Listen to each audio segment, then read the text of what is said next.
meeting is being recorded. All right, we'll let you move to the next slide. Thanks for being here.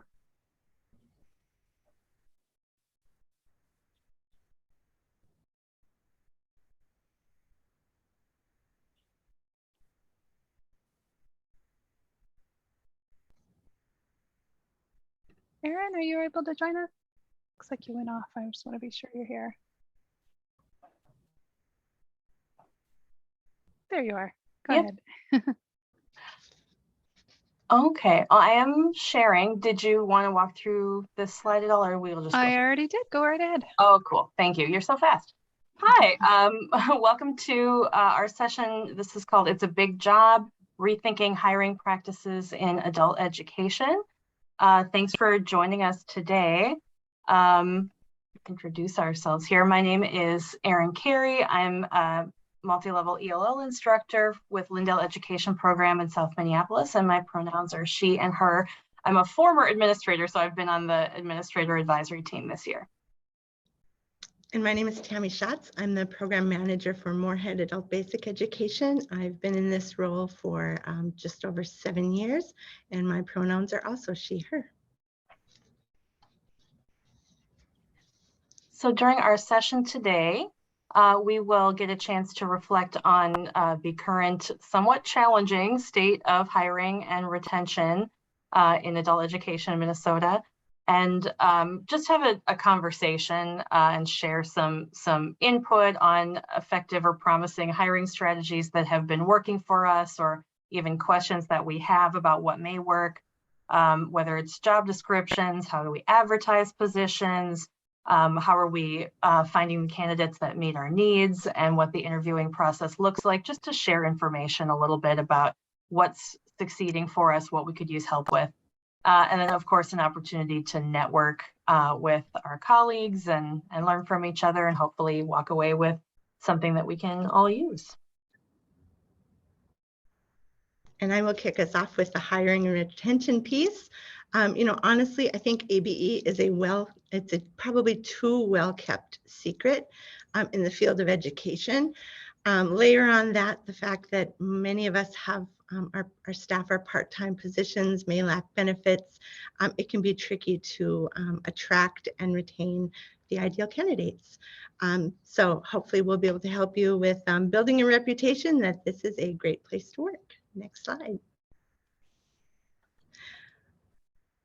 Okay, so what we're going to do to collaborate and to kind of get a recording or capture some of the input that people contribute during the session is to write our responses out on a Padlet. So if you look in the chat, Patsy or Astrid sent out the link to our Padlet, and it should look like this when you open it. There will only be one question. We'll just add one question at a time as we go.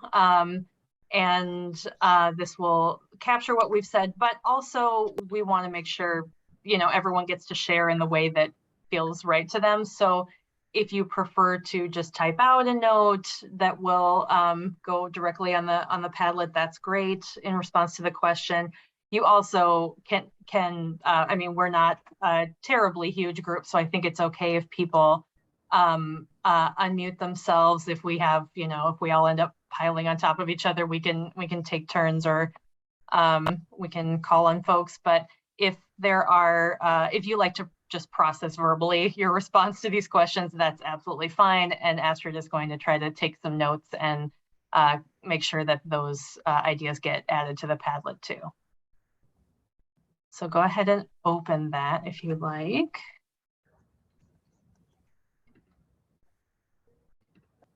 So our first question, and it's up to you if you want to stay in the Padlet or if you want to navigate back and forth. I will, oh yes, Patsy is added. If you want to put your name next to your Padlet contribution, that would help.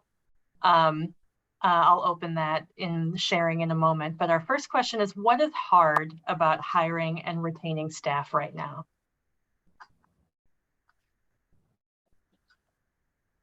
Aha. So we're already seeing not enough candidates. not enough quality candidates, not enough applicants, and not enough funds. So maybe not able to hire people at a competitive rate. Ah, okay. So maybe people are confused about job descriptions and they're not picking up on the, the needs of adult ed and maybe just applying generally to district positions. If anyone wants to unmute and talk, you're welcome.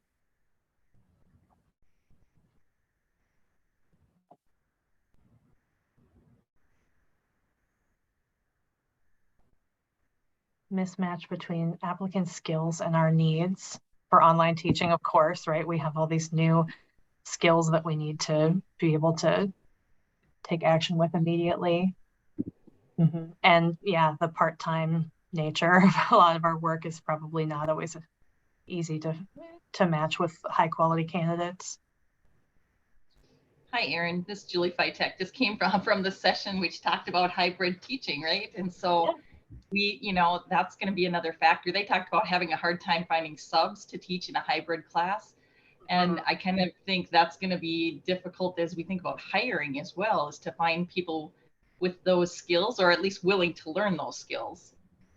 Oh, that's so complicated. Yeah, I mean, even in an in-person, in a face-to-face classroom, there's so many things for a sub to be aware of, and all of our sites are so different. And if you don't need subs constantly, then are people going to be on top of what the needs are? So then when it's a hybrid setting, it just compounds all of that. It's just so much for a sub to get trained on. Thank you, Julie. Oh yeah, candidates interested in evening hours. High flex class, yes.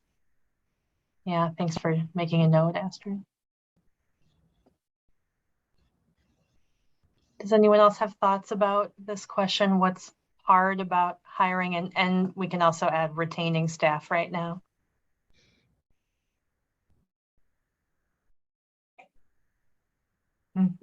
Go ahead, C. I also want to mention too that I've heard, working with data analysis is I hear a lot about how we don't have a diverse group of teachers and administrators that work there. So it's like, not only is it hard to try to get good candidates, but to get a diverse pool of candidates to choose from. Right. Yeah, I think sometimes the group that comes to us immediately are sort of the people that we have traditionally hired in the past, maybe just because they have familiarity with the field and they have experience in the field, but we're wanting to connect with folks and build much better, much stronger pathways for people who have not found our field before. Yeah, of course. Yeah, we'll talk about that a little bit more later, but that's really critical. I see Deb's hand up if you want to unmute yourself, Deb. Sure. I just, rather than try to type this, I thought I'd just say this out loud if it's okay with the group.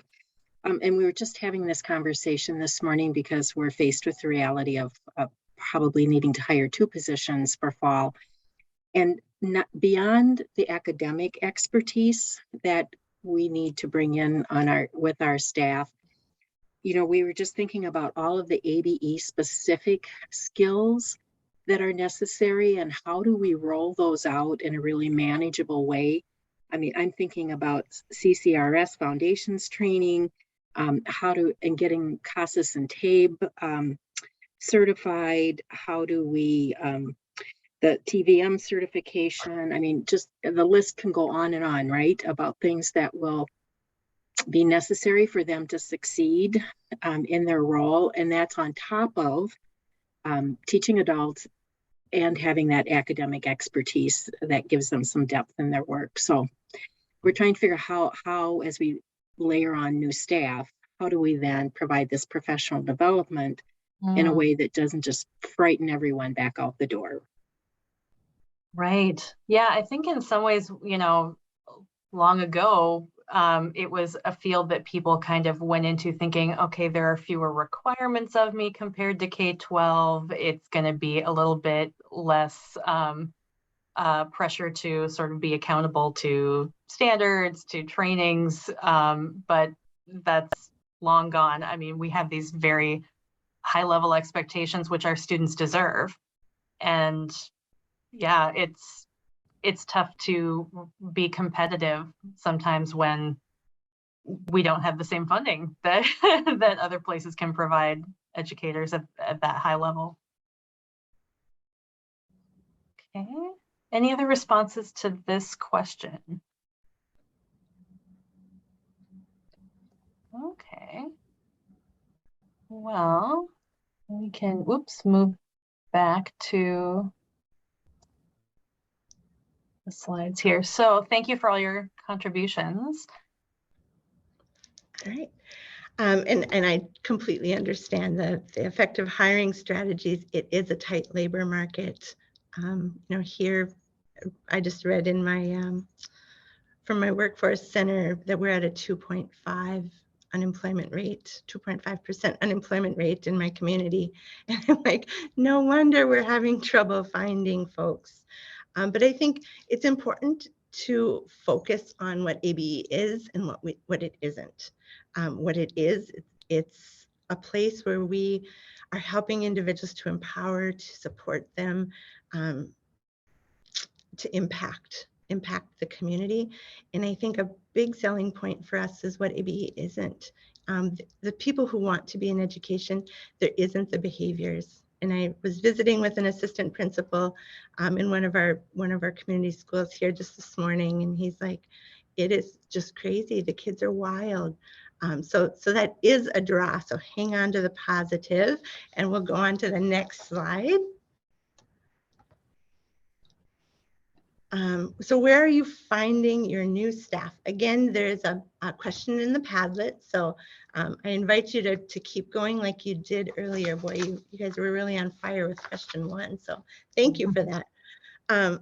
You know, we have to be creative. There's no doubt about that. And I can tell you my last, I think 5 hires have been a very non-traditional approach. Everything from former service learning candidates, kids who had come to me in, you know, in like a college type setting where they had to do some service learning, knew nothing about ABE. What even is ABE? It's not something that's advertised in the college setting as a major. I didn't know anything about it till stumbling across this place. So former service learning candidates from the college, practicum students, interns, my 2 most recent hires were individuals who were studying towards a TEFL or a TESOL license, and they needed some time in the classroom in front of students. Both of them came to me right in the midst of pre-COVID or the start of COVID. We're super tech savvy. They jumped right in and were able to do some conversation groups with our EL learners and a few other capacities. But when it came time to hire, they were my logical candidates because they got it. They were good people and they were invested in the work that we do.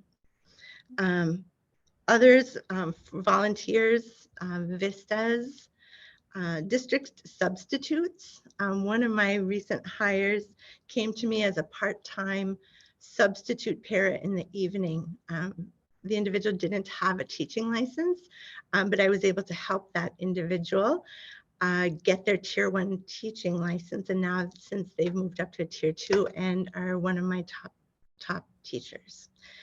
So be creative, and also former staff. I have one individual who serves as my administrative assistant. She had been a paraprofessional prior and came back in the capacity of an admin assistant. And former applicants, you know, sometimes we have to go back to those folks who might have been a good fit, but you chose the candidate who just had that extra edge. So that's where personally I'm finding new staff. And then a second part of our question, and then I'll jump over to the Padlet. Where are your openings posted? I mean, there's obviously things like the local newspaper or the job Indeed, some of those types of sites. I checked with my local district because we do post with our K-12, system. And the district website, we use a program called Track. So HR helps us sort of through all of that.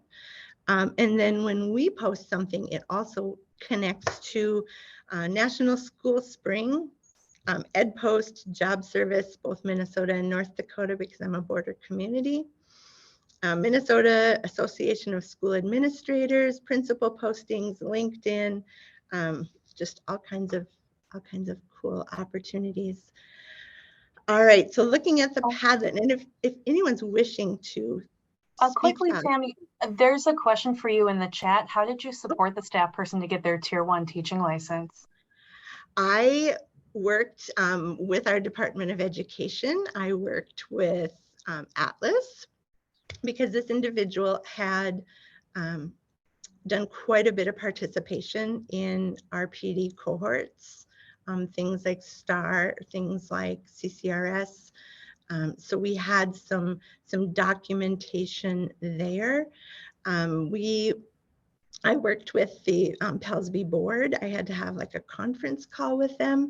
I worked through human resources because there's extra sort of like coaching and observations that need to be done.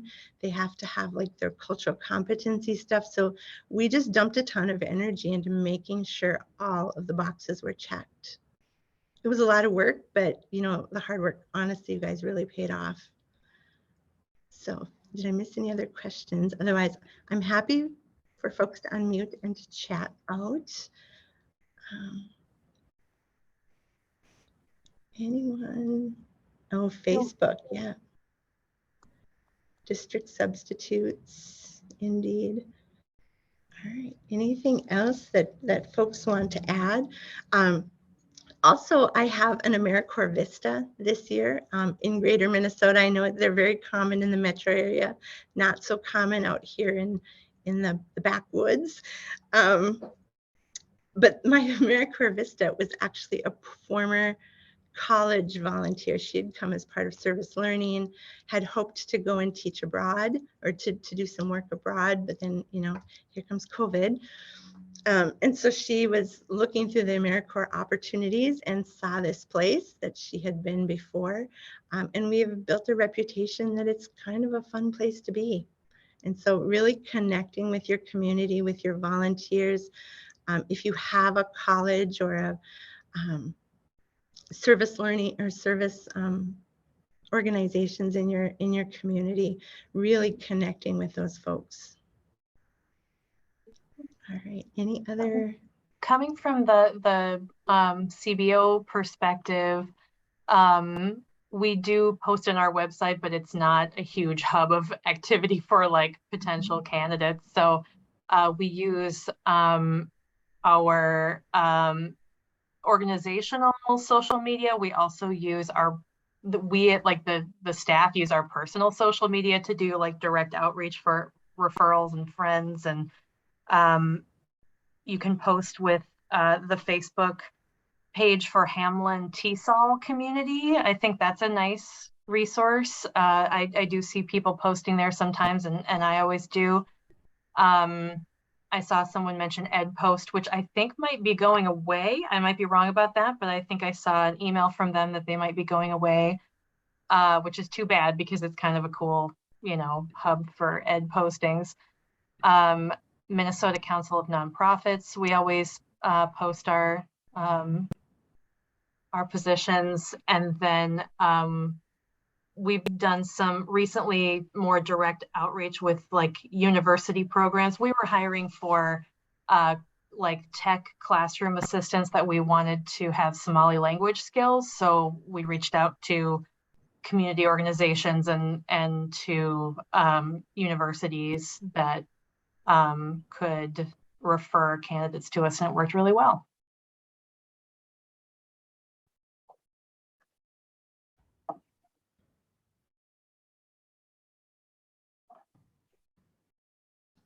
Again, you're welcome to raise your hand and unmic if you'd like to contribute. Otherwise, we're seeing great stuff in the Padlet. If you're not in the Padlet, do jump in there and contribute. Thanks.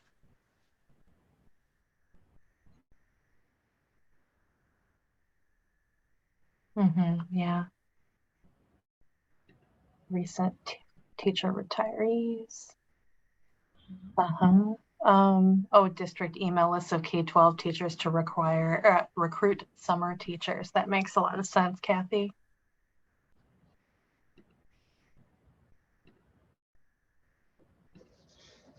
Okay. Well, should we move forward, Tammy? Yes. And people will have access to this Padlet later, so if you want to go back and look at those again.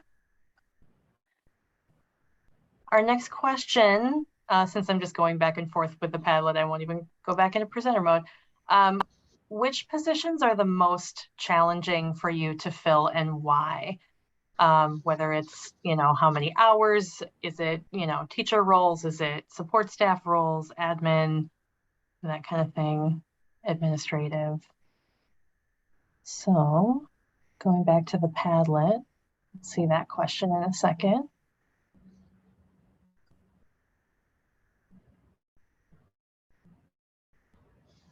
Okay.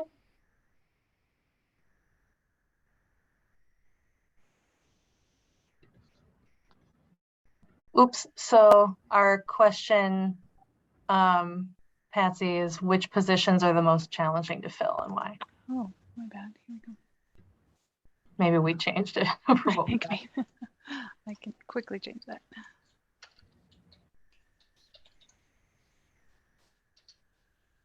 People Which can positions feel are free to most respond to this challenging? question too. Say it again. Which positions are the most challenging to fill and why? There we go.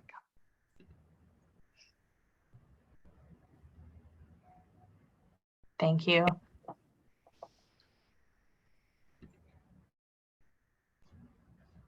If anyone wants to unmute and respond verbally, go ahead.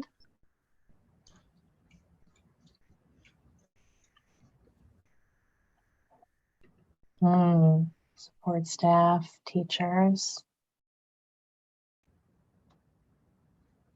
And if you want to put your answer in, if it's easier to explain the why, go ahead and put your hand up and can walk through it a little bit.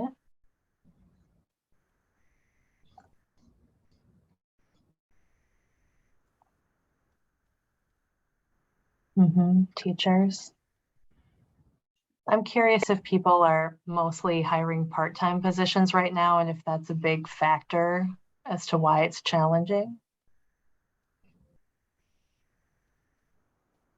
Part-time, in-person, online, depending on the time of day, specific times of, so just like we heard before, maybe it was Deb who said that there's a lot of content knowledge that's needed and it's very specific and hard to hire for. Math or job training, right?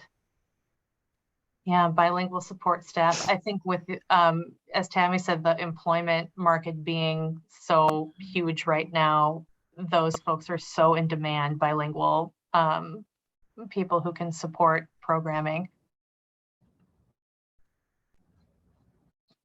Evening teaching positions that require an L1 that's in demand, right? Okay, so fewest applicants for ESL teaching.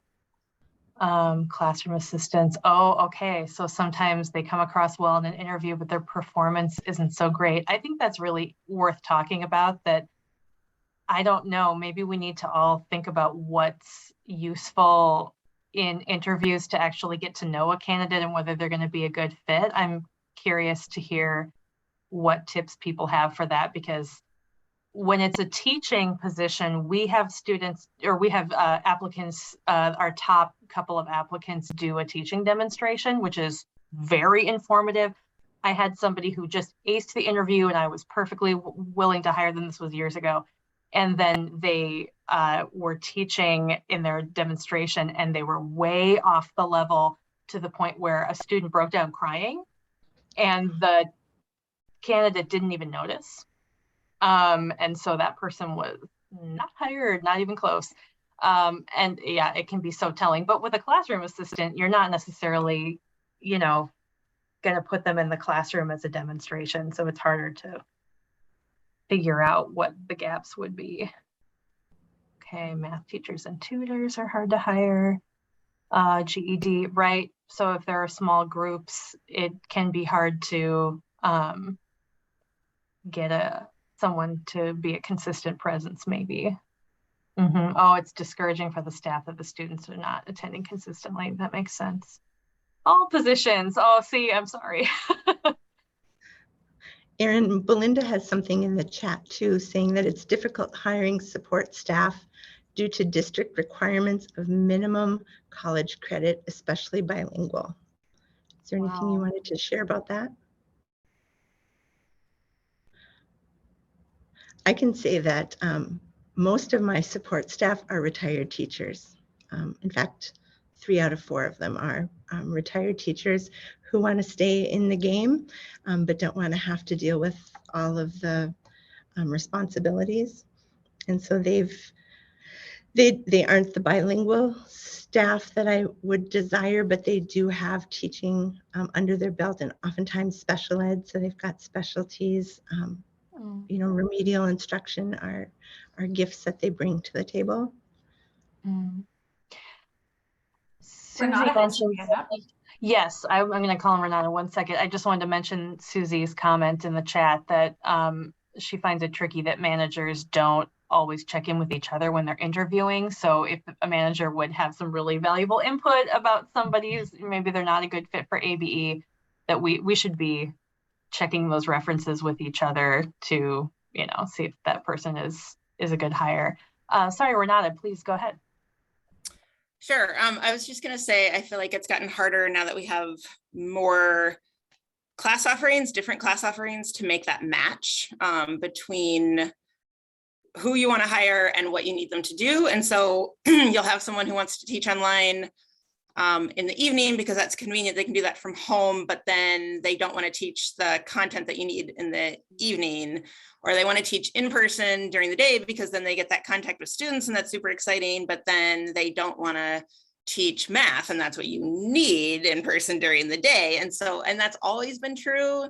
But I think with the online, that just adds a whole, it's another element of it. And so instead of just trying to match 1 or 2 things that are important, now it's like, okay, what modality do you want to teach in? What subject do you want to teach? What time of day do you want to teach? And then if anything, you know, if you hire them into one position that works for them, and we know in ABE, like nothing lasts forever, right? So you thought that class would go, but it isn't going, it doesn't have enough students. And so now you don't need them in the evening online, you need them in the morning in person. And there's just less of that flexibility because they may not have all the skills or all the content knowledge that you need to be able to switch them around. So it's tough. Thank you so much, Renata. That's really, that's good detail. I think we're in this place where we are we have this new normal and we're trying to be extremely responsive to where we can capture students' availability and their, you know, respond to their needs. And we do need to think about students first, but then, you know, in accordance with that, then how do we make these positions attractive to candidates, you know, strong candidates who will then, you know, stay, and where, you know, students can count on them being there for a while. Yeah, I mean, it is, Julie, yeah, flexibility. We always ask so much flexibility of people in ABE, but yeah, I mean, people also have, you know, lives and are maybe trying to fit this together with another job. And so it's like, it's such a puzzle. Going back to the Padlet, I did want to mention this comment about how someone says they have a substandard staff person, but they don't want to fire them because they don't have good applicants to replace them. Okay, districts requiring K-12 licensure. Oh, I haven't heard about this, that it has to be a K-12 licensure in some districts, even if people are applying for maybe ABE, ESL positions. And then this comment, in order to place a full-time position, the schedule's varied throughout the week. Some long days that include evenings, half days, no days with an assignment. Lack of traditional teaching schedule turns off highly qualified folks, right? That makes sense. Placing needs and availability of students above teacher schedule is tricky, and sometimes at odds, just what we've been saying, and very well put, Deb. Okay, should we move on to the next question maybe?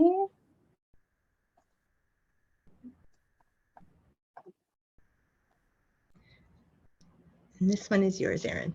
Okay, so this has been brought up already, but our next question was, what is your program doing to make positions more accessible and attractive to a diverse pool of candidates? So C mentioned this before, that we are trying to kind of change what our field looks like in terms of, you know, having people who work in our field who, you know, have similarities or common experiences with our students. And that's just a big transition that needs a lot of attention. So what are programs doing to find folks, make our hiring practices attract more diverse candidate pools?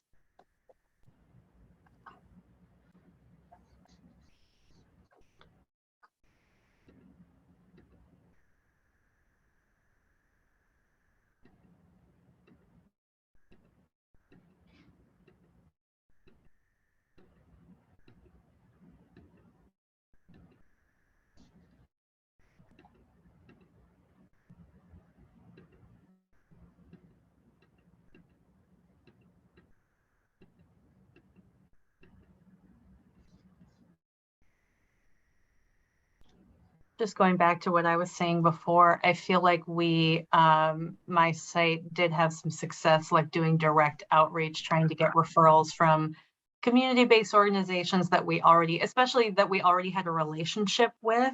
I think if someone kind of reaches out to you cold and says, hey, can you refer, you know, Somali speakers to this position? They'll be like, well, we don't know about you. We don't know if that's a great place to send people in our network. But if you're able to build, or if you have relationships already, that can make a huge difference in getting referrals. Yeah.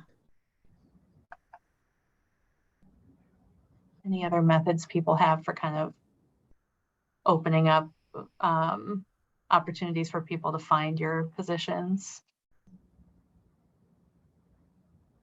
I know some people said they only post in the district website, so it's hard to probably have, you know, those positions meet with the right people sometimes. Here in our community, I have reached out to some of the more of the grassroots organizations when I'm looking for maybe like a Somali-based speaker, if, you know, because we have the vast majority of our students are Somali, but it's tough to retain them. So I do reach out to organizations and contacts that I have within perhaps the diversity pool that I'm looking for. But oftentimes, I mean, my most recent hire was stellar, was wonderful, was dragging people in and recruiting left and right. I don't even know if it was appropriate the way he was bringing people in, but they all just were fired up to come to school. But then he left because he wanted to go on to grad school. So you need to support them too, but sometimes even making those connections just for a short period of time gets the word out for your program, but it doesn't necessarily fill the pool. Astrid was asking in the chat, has anyone had success with hiring former students? And Danelle says, we have hired previous students for classroom assistants, and one of them is the absolute best assistant we have. That's exciting. And then on the Padlet, we have the comment that someone has continued non-discriminatory hiring practices as we always have. Yeah, and I think that's something that, I mean, hiring practices, there's so much that goes into that. I think something I was curious about when, you know, talking about this question was, are there, you know, since we haven't always, and maybe some sites have not struggled with this, but I know a lot of us in the field have struggled to like connect where our postings are with maybe people who are not the folks who normally apply historically in our field, I mean, white women for the most part. And so how can we sort of develop new patterns to to find people who represent different profiles and maybe have more in common with our students. So we have in the Padlet, it says we have the biggest flexibility in hiring part-time support staff. And so we tried to hire current or former students for this position, these positions whenever possible. That is so exciting. I would love to see sessions about, you know, maybe bringing those staff members in to talk about their experiences, having been students, working as staff, and what that's been like and what their, you know, future may look like in adult education, just because that is really exciting. And I haven't had that opportunity to hire a former student before as like paid staff. So I would love to hear more about that. Cool. Have good relationships with the K-12 teachers, educate them on our programming so we're always in their minds. Absolutely. Yeah. Okay. Great. Okay, so I'm going to continue to our next slide. We have one more question about effective hiring practices, and this one is really nuts and bolts. What are the components of your hiring process? What goes into it? What do you put together from start to finish when you're hiring someone? So job posting, of course, what goes into your job posting, if there's anything that, you know, we all may benefit from knowing about what goes into your job posts. And then what does the process look like for, you know, honing the candidate pool down to the people you're going to interview? How many interviews do you do? Do you do a lesson submission or a teaching demonstration or something else? And then, you know, what goes into the hiring decision maybe? So people are welcome to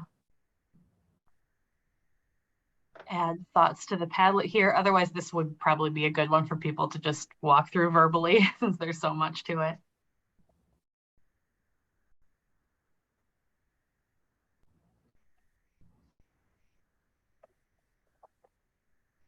I'm guessing. Hi, this is Susie. I'll be first Hi. to talk, and then maybe everybody will talk. Awesome.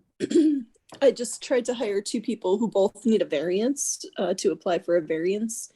And so by the time I'm ready to offer them a job, like right now, my human resources department said, well, let's have that posting up and then they can apply for the variance after July and then this and then this. And so I have 2 people that I would love to hire and offer the job to right now, but I cannot because of those little twisty ties that are in the way. So I'm afraid I'll lose the candidates that we interviewed. I interviewed 11 people and 2 we moved forward.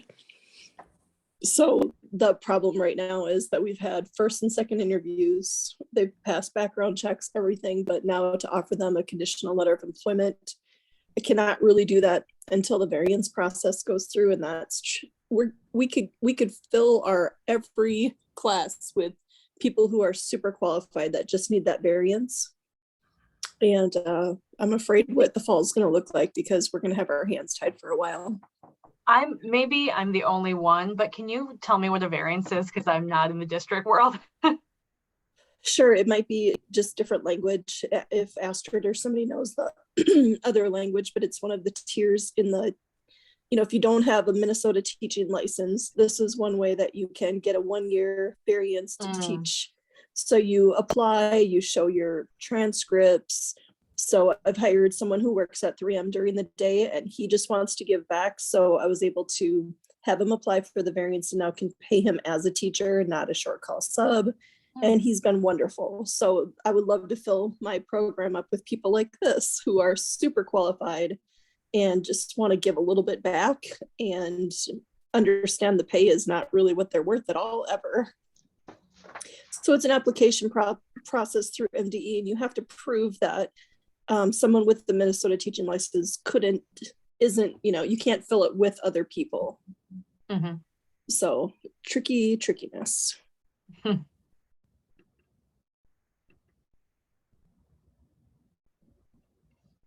Okay, yeah, Astrid saying this sounds like the tier 1 process.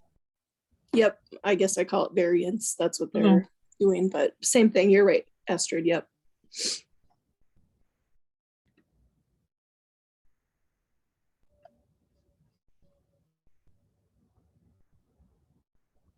I can say briefly a little bit what I think is because we don't always think about how we would communicate to someone from the outside what our process is. I'll probably forget, but I from, you know, a small nonprofit perspective, we don't have all the district or licensure requirements. So we have made some efforts, I think, in recent years to try to change up our job postings so that they are a little bit more accessible for some people. I mean, for example, if it is not necessarily highly important that somebody have the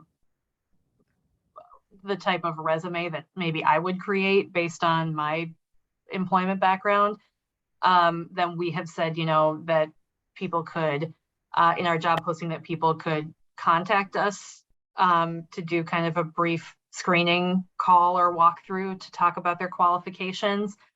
Because I think for some people that's just not necessarily in their wheelhouse, but they have so much to offer professionally. The same with a cover letter. I think, you know, that's a very cultural thing. And then we have always done at least 2 rounds of interviews and a teaching demonstration as part of the second interview. If somebody wasn't able to do that, then, you know, they would provide detailed lesson plans with a prompt from us, what we are looking for. But it's always nice to have them come in the classroom and see how the students respond to them in person. And then, you know, of course, background checks and checking their references. There's probably a lot more to it that I want to give everybody else a chance to share out.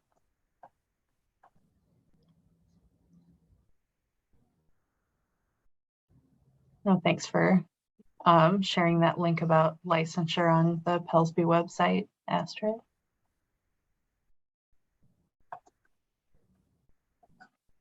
Does anybody else want to talk through their process with application?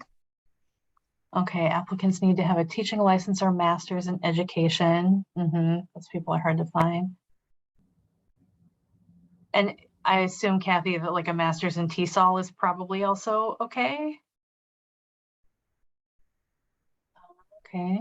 Do others do teaching demonstrations as part of the process? Yeah. Oh, thank you.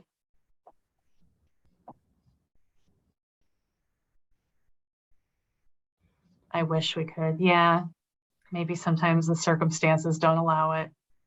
Well, we actually, I don't know if we could, but I know that in a previous position, the HR person was concerned about doing teaching demos because it could be construed as asking someone to work for free. So I don't know really what the legal, you know, parameters are for that, but I bet that would be a hindrance for us at the district. Yeah, I'm sure it would be a rigmarole to figure out how to pay people for teaching demonstrations. We did in 833, after a candidate was someone that we are really interested in, I asked them if they would be interested in job shadowing or shadowing a class, just so they could make a determination if they would be a good fit. And that's worked really well for us because one person said, oh gosh, it was very interesting. I'm so glad they were honest, saying, nope, I'm an elementary teacher. This is not my thing. I'm not going to correct adults. And so it saved both of us the heartache of the whole process. That's fascinating. But I mean, I'm so glad that happened, because that would have been, you know, a lot of effort into onboarding a person who then, you know, didn't work out.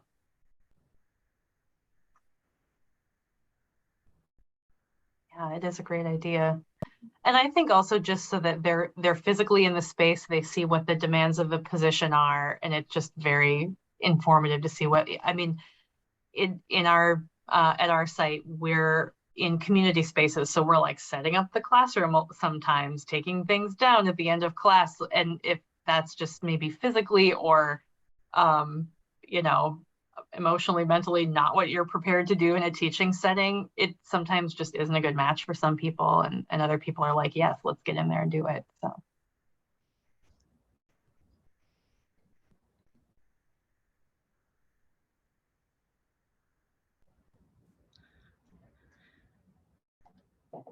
Tammy, do you want to share anything about your process? I think, you know, we work pretty closely aligned with what the school district does. So we follow all of their processes. I love the teaching demo. Years ago, when I ran a family literacy program, I used to have the students were part of the hiring process. It was sort of a win-win. They learned some do's and don'ts of a job interview. So that was fun. And it was also fun to see those in the hot seat, how well they responded to our learners. Some of them were visibly uncomfortable and weren't going to probably be the best fit. And others just embraced it wholeheartedly. But I think we probably need to move on here, Erin. I just want to say that's a brilliant idea. We've never had students in the interview portion of the process, and I love that. What a good idea. All right, so this one's mine for retention. You know, for me, the biggest thing for me is just to go find good humans. Find the good humans and invest in them. You support them and you train them up. I think it was Deb, you had commented about, oh my gosh, it's so much training, and you are fully right. It is a lot. And folks don't really understand this whole ABE thing and all of our core competencies we're teaching and CCRS. It is a lot. But I can tell you, I sit on our district continuing ed committee, and there is no place like ABE that has the rich PD opportunities. Absolutely no place. I can't tell you how many times I've signed off on 10-minute CEUs, 6 of them for a person to get 1 clock hour.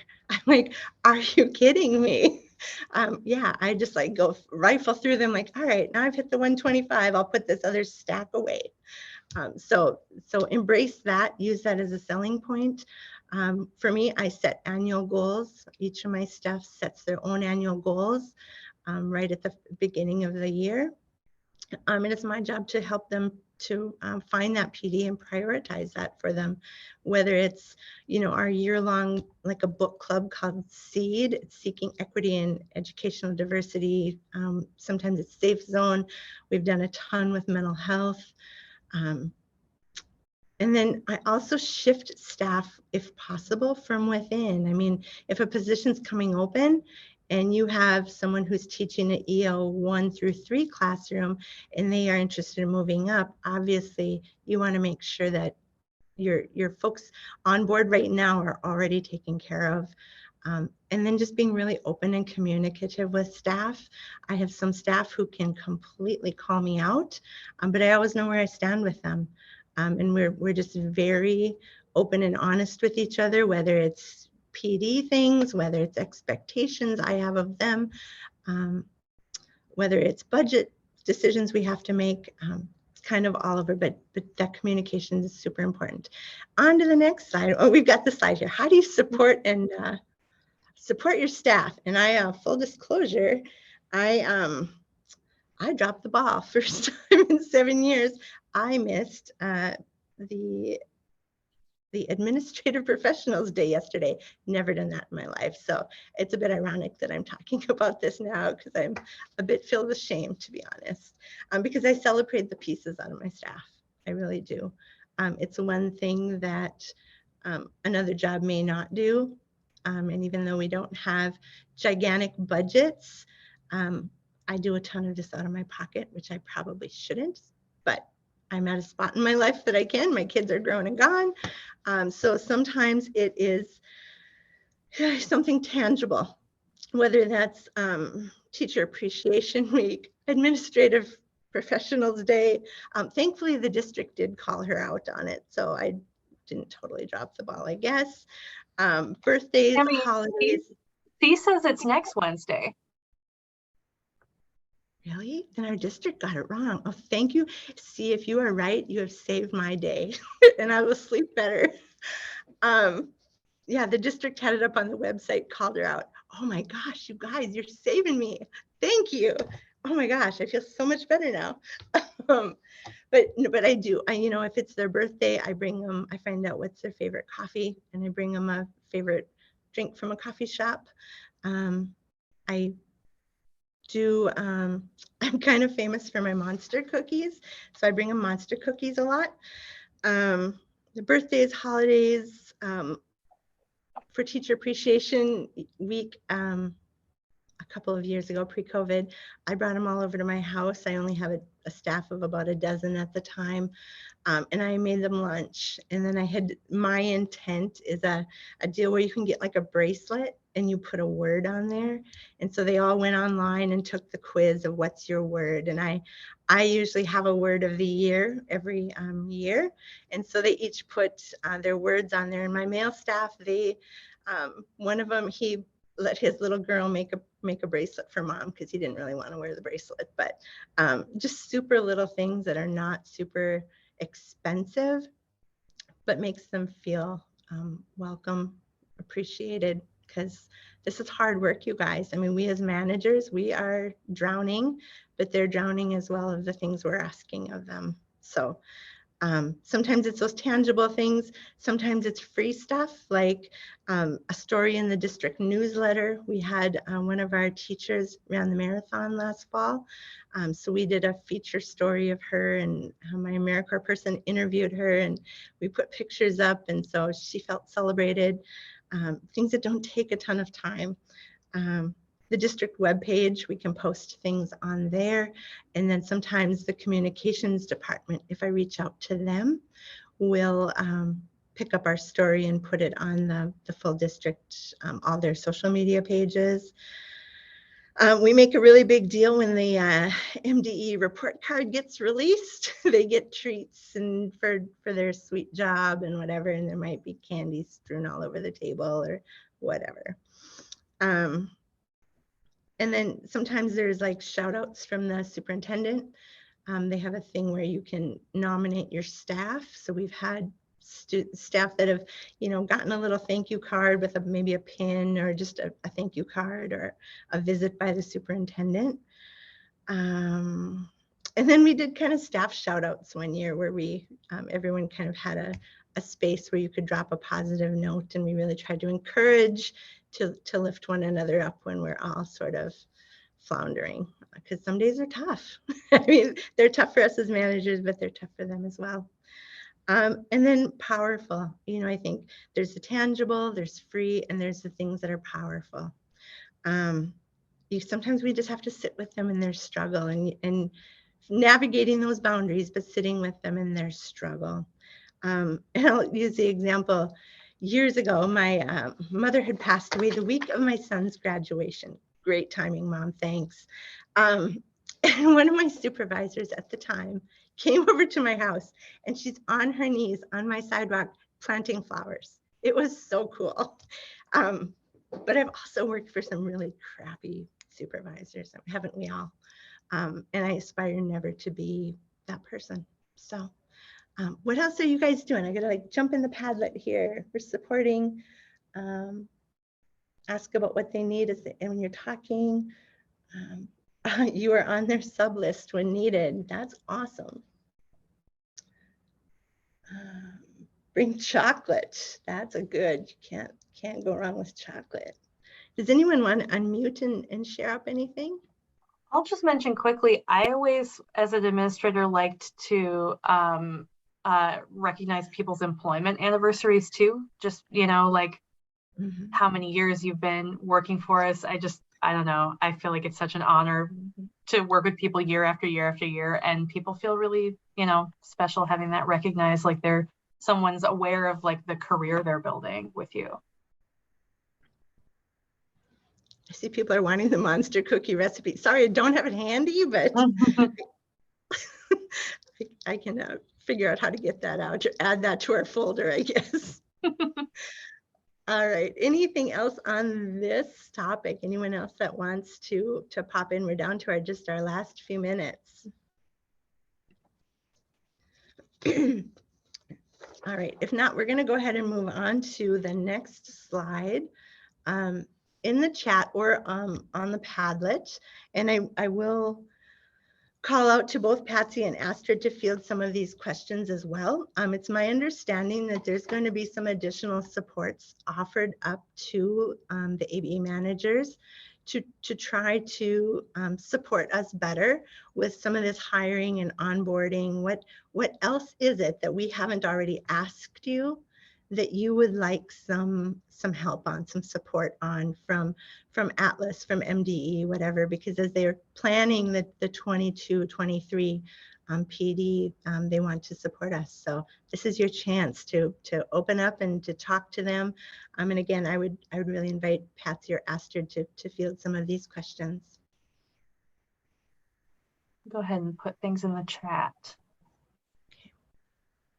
Please do chime in with your needs, as specific as you can be with what would be helpful as we design professional development for the coming year and technical assistance from our office. This is Patsy. I'll just say, yeah, we certainly plan to do another webinar series for administrators next year, as well as looking into some support around mentoring and coaching. So yeah, it's pretty like vague at the moment in our heads. So any specificity would be really helpful as you're the audience, right? What is it that we can do and pull together, bring in some expertise or at least colleagues willing to share for next year.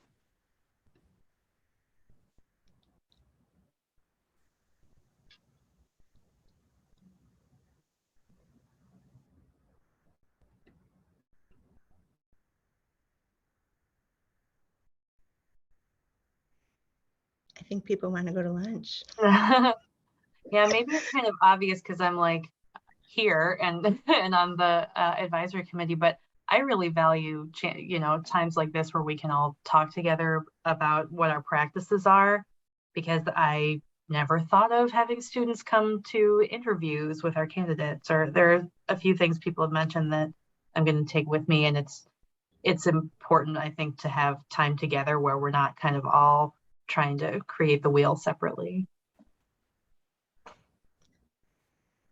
I think I'd like to give a shout out to cookies. Yeah, go ahead. Monster cookies. No, I just wanted to give a shout out to you. And I told my Northwest managers yesterday in a meeting that when my predecessor, Bonnie Herman, left this role, she said, to survive this job, the managers are going to be your best support system. And I think beyond the managers, we're also graced with both Atlas and MDE. I mean, you guys are rock stars. So I myself couldn't do this job without the people on this call and our field as a whole across the state. So thank you, and keep doing the good stuff you guys are doing. It's not easy. Oh, thank you. Well, we can stay on, but I will pause the recording in case people had things they wanted to chat about offline.